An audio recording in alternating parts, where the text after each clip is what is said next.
Welcome to this, your daily 180 Bible study. This week, we're talking about the birth of Jesus, and more specifically, we're doing a little quiz. We're asking you, what do you know about the birth of Jesus? And the idea behind it is, we're asking the question, how do our customs influence our understanding of the Bible?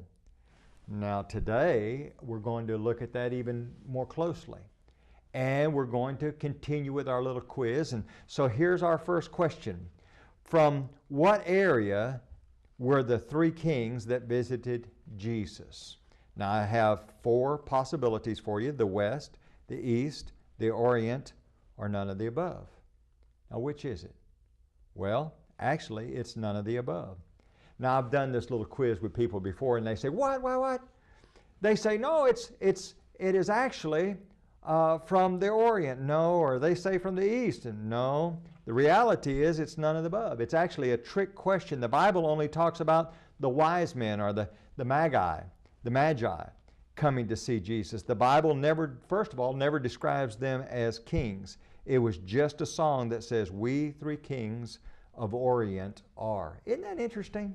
That people have taken this little custom, this tradition, this song, and they've tried to insert it in the Bible, not maliciously, but they're just influenced by the customs around them.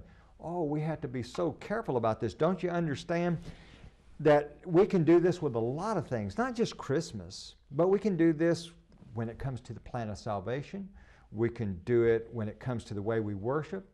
And we say, well, I prefer this. Listen, folks, if preference was the standard, there's a lot of things that I prefer and you prefer. But our preference is not the standard. Over in Matthew chapter 2 and verse number 1, there we see the idea that the wise men, they came to see Jesus.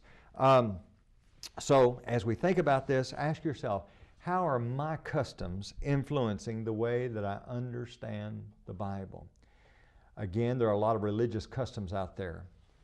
When it comes to the plan of salvation, some folks talk about the sinner's prayer.